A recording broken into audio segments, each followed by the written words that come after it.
Before we get started today, could I see with a show of hands, how many of you believe in miracles? Yeah, good, good. You know, I grew up as the last of 10 children in Hawaii. And I have my big brother here, Moore. He's number, 3 or 4, depending upon what he and his twin decide. And I saw a number of seeming miracles. I saw the result of car accidents from my brothers and sisters that had walked away unscathed when the wrecked cars, indicated that they shouldn't have even survived. And I myself used to body surf a lot, and I fractured my back. Somehow got to the emergency room, and the doctor said, it's a miracle that you're not paralyzed. The vertebrae crushed perfectly around the cord. It's a miracle. And we had a lot of storms that would come through Hawaii. And it was a miracle that our friends' homes were left standing when there was destruction on either side of them. Miracle. And even a priest that I knew who had been diagnosed with cancer and given 6 months to live was cured a month later with no cancer. It was a miracle. A miracle. You know, miracles are defined, and you've got that on your paper. Miracles are defined as extraordinary events that manifest with divine intervention into human affairs. How many of you know, or you maybe have experienced something that you would call a seeming miracle? You know someone that's had a miracle, right? Well, it's my belief that we are vehicles for Spirit to work through, right? We were created so that God could work in and through us, as us, and by us, right? So if there are going to be divine intervention into human affairs, we, like an appliance that directs the power of electricity, can be the vehicle to direct God's power to achieve what we desire. Our words, thoughts, and emotions are key to that, right? So what I've found over the years is that I could use spiritual principles and spiritual tools that are taught in centers like this to direct God power. It's always going to be directed, and we're always going to receive the result. So why not direct it for our good? So that we can prove and repeat good things happening more often, so that miracles, they just become typical occurrences for you. We can turn miracles into typicals, right? This is yes, May. Okay. The way that we do that is with a very simple daily practice. All right? There are some things that we can do to be sure that we're guiding and directing that power appropriately. If we don't direct electricity appropriately, what happens? Yeah, we get zapped, and it could harm us. But if we direct power appropriately, it can be useful to us. So what I hope to do today is to share with you just 3 things that are important to remember as you are working to turn miracles into typical occurrences in your life. And those are outlined on your sheet today. The very first thing is to remember that repetition reaps rewards. Now turn to your neighbor and say, repetition reaps rewards. In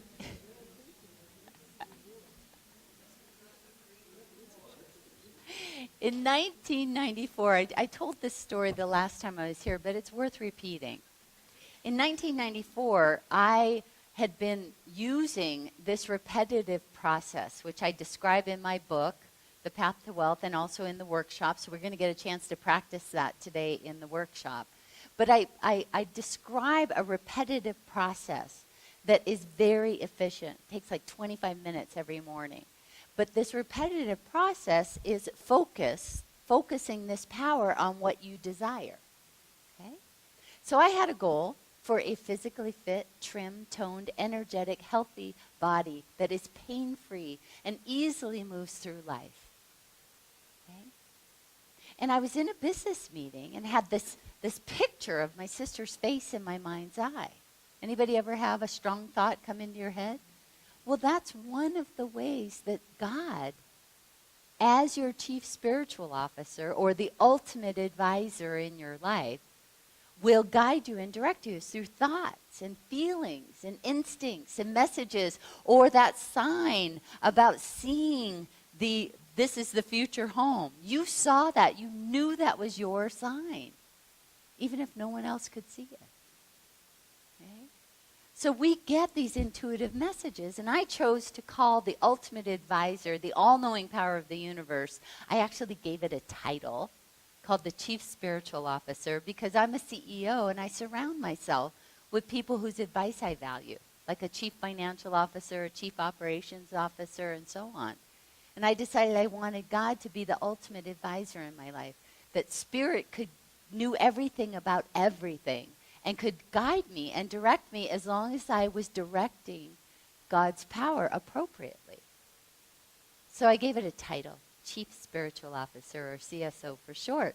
So I'm in this meeting and I get this picture of my sister's face in my mind's eye.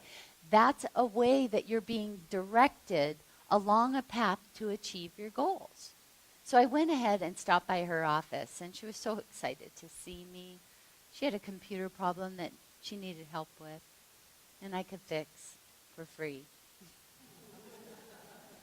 But while I was there at her office, she noticed a little dot on my leg and told me that, asked me what it was. And since I was raised in Hawaii, I have a lot of freckles. And that's what I told her it was. She said she didn't feel that it was a freckle and asked me to see her dermatologist. I went to the dermatologist. The dermatologist said it was nothing and that I could go home. It was too small. And as I was about to heed his advice, my stomach hurt. Anybody ever feel a pain in your stomach?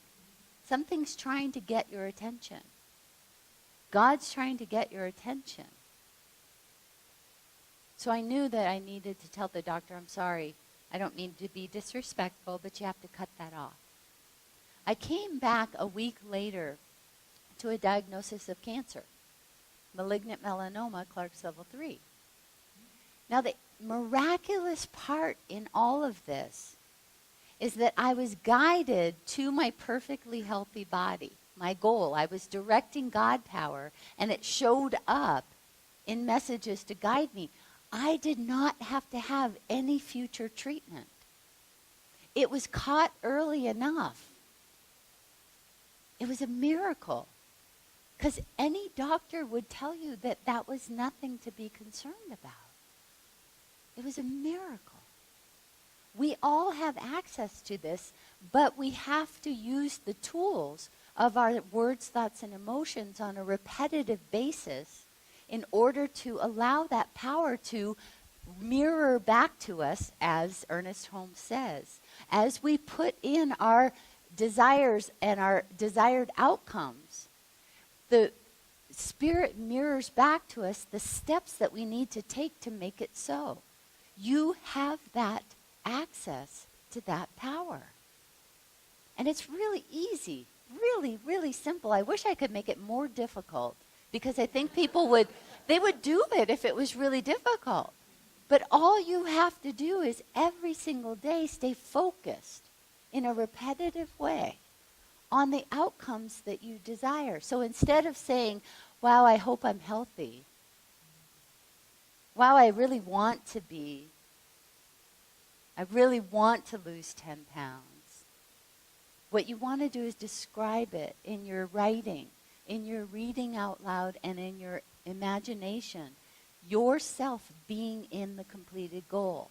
And your goal is right relationships, harmonious and wonderful interactions with community and family, perfect finances that are overflowing so that you can do whatever it is that you want to do whenever you want to do it. Freedom, health, spiritual connection. You should have desires, desired outcomes in every area of your life, every major area of your life, and repeat every day with your words, in writing, reading, and imagining those completed outcomes. And you will be able to direct God power to be able to see opportunities to take steps to achieve that. The second point is to recognize how you're wired. Okay? We have this wonderful thing called a brain. Now, our brain remembers every time we had a goal in the past that we didn't achieve. And it remembers how disappointed we were. And it loves us. And if we have a goal that's bigger than anything we've experienced before, or different than anything we've experienced before, our brain wants to protect us. Oh, honey, let's don't take a chance. You may not like where you are right now, but it's safe. We know how to cope. You won't have anything unexpected that's going to scare you. So in an effort for our brains to protect us, it can sometimes put spirit on mute. So we don't notice those intuitive directions. And it can also sometimes make us feel like a fraud. I mean, you're writing out, you're speaking out loud, you're imagining yourself in this completed goal. But there's that little part of your brain that's saying, you're not there yet. Why are you saying you're physically fit in a pain-free body? Why are you saying that you have all this money in your bank account? You don't. You're such a fraud. How many can identify with that? Right. And so our brain, again, in an effort to try and love us and protect us, puts spirit on mute and makes us feel fraudulent so that we give up on the goal and maintain the status quo where it's safe. So we have to recognize how we're wired and overcome that to shift our beliefs. This is a system. Success is a system. It works exactly the same way every time. So you use repetition as your starting point, and you make what you want familiar. I have a friend of mine who is she's a woman who's a manager in finance. And she is the younger kid in a group of children who were all born years before. She likes to refer to herself as the mistake because there's such a huge gap in age, right? And so she decided that she wanted to be healthy and not have diabetes. Her grandparents, her parents, and her older siblings had been diagnosed with diabetes. And she decided, I don't want to have that. So she started using her daily practice to proclaim that she is physically fit, trim, toned. Every cell in her body is filled with healed light. And she is able to move through life freely.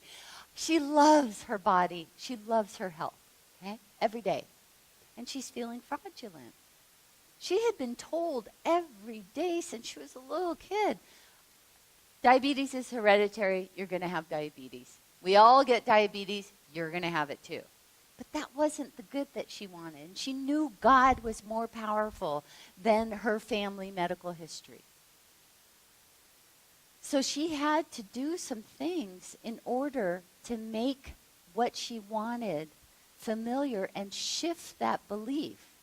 She had to use repetition on a repetitive basis and do a few other things so that her brain recognized, wait a minute, she's serious about that goal.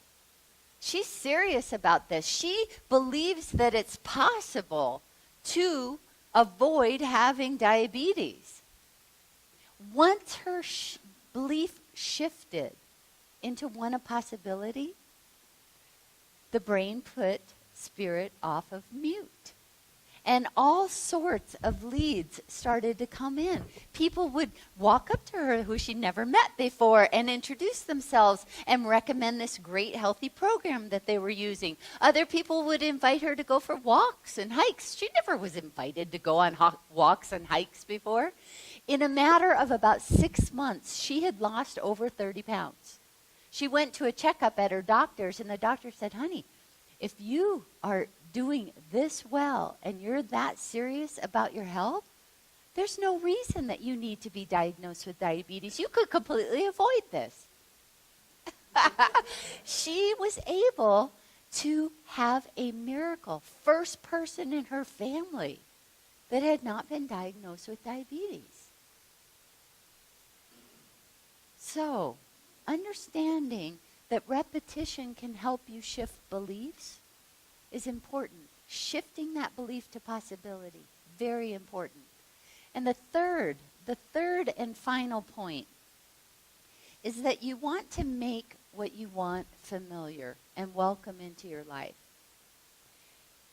This woman had to go and find stories about other people whose family had medical histories and they were successfully avoiding those diagnoses. She had to go meet people at different situations in different areas in that health class, and meet people that were improving their health to see, wow, if they could do it, I could do it. As she started to make what she wanted familiar, her brain started to believe, wow, if they could do it, I could do it. It's possible. I know this guy who, he lives in San Diego. He's a cool guy. And he decided he wanted to be a realtor.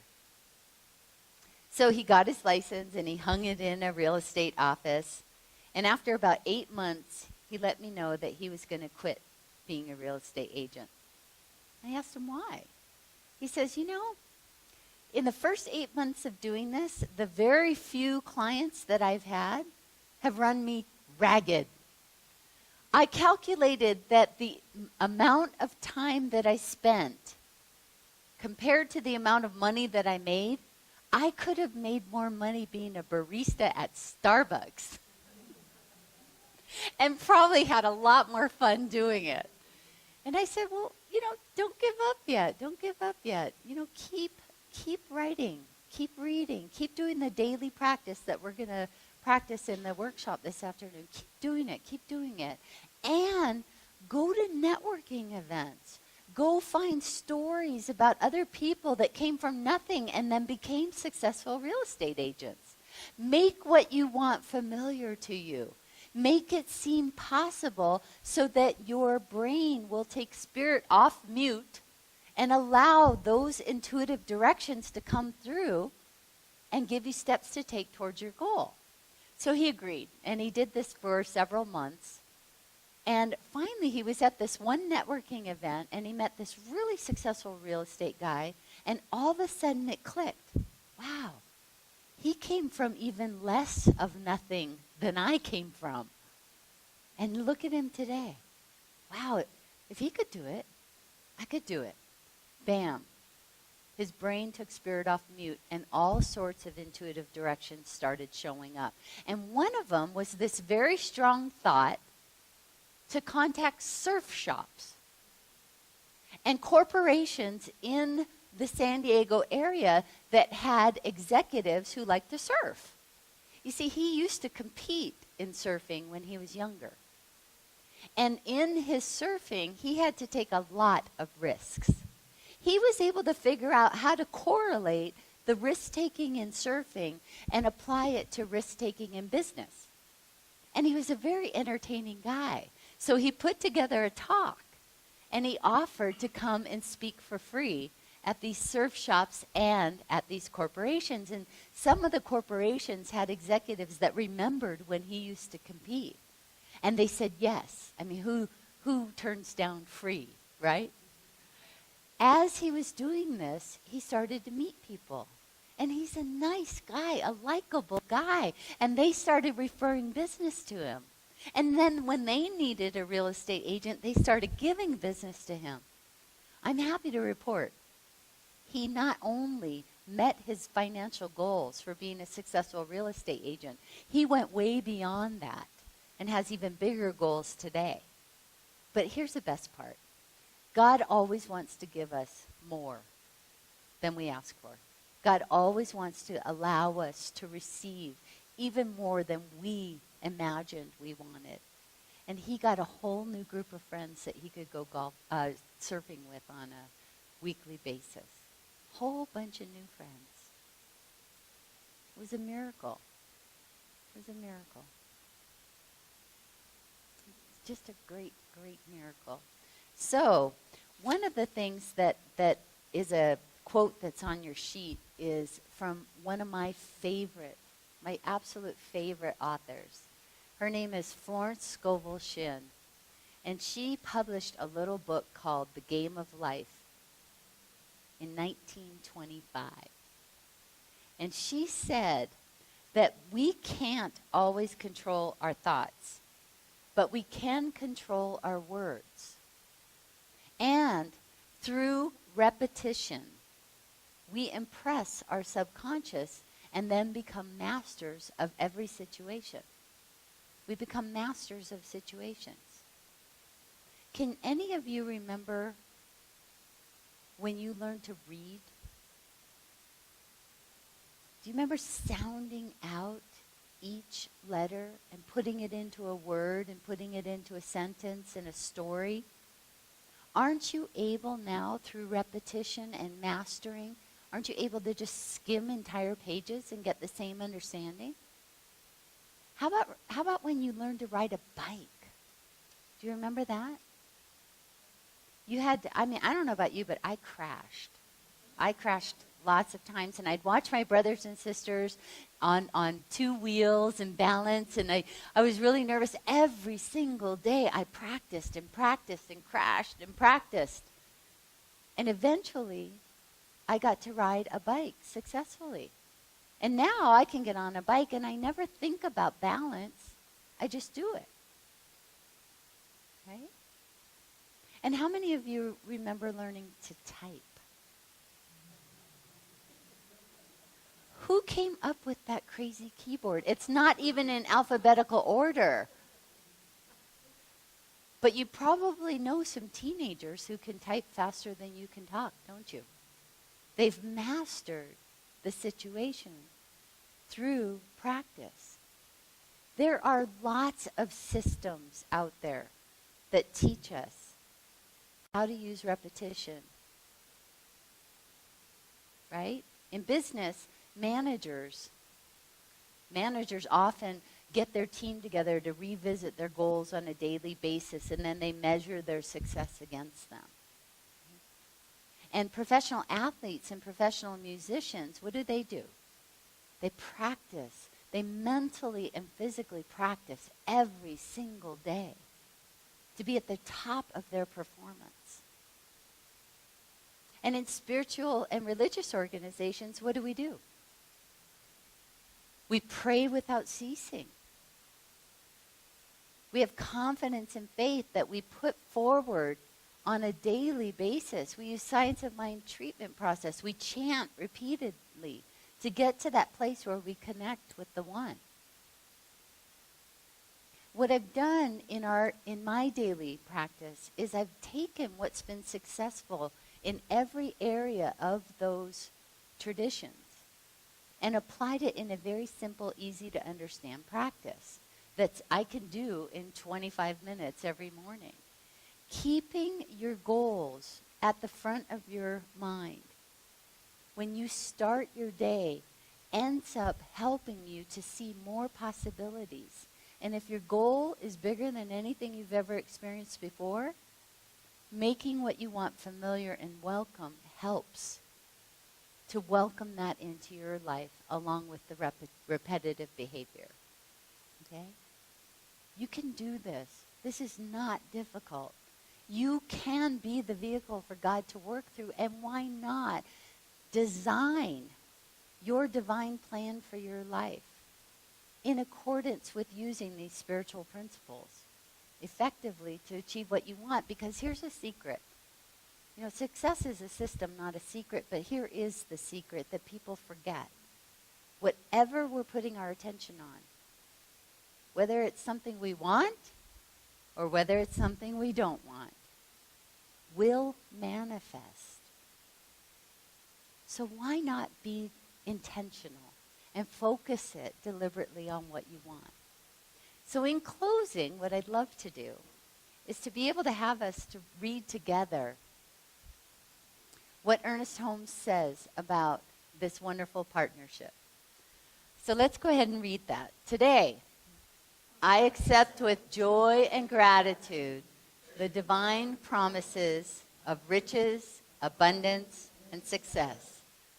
I accept that the enveloping presence that sustains me as now manifesting in my experience a greater supply of all those things which make living a greater joy. Dies no one, for God knows no truth. I know that as God's creativity flows in and through me into complete expression, I experience a good beyond my fondest imagination, beyond my greatest dream. I am given to even more abundantly than I ask, for the promises of God are as certain as life, as immutable as law, as personal as my heartbeat, and so it is. So, a miracle is defined as an extraordinary event that manifests with divine intervention into human affairs. You have the power to divinely intervene in your human affairs. We all have access to that power. May you be blessed. May you be happy. May you enjoy living the miraculous life that you create by using these wonderful spiritual principles, by directing this wonderful, wonderful power of God in and through you as you embody it. Thank you very, very much.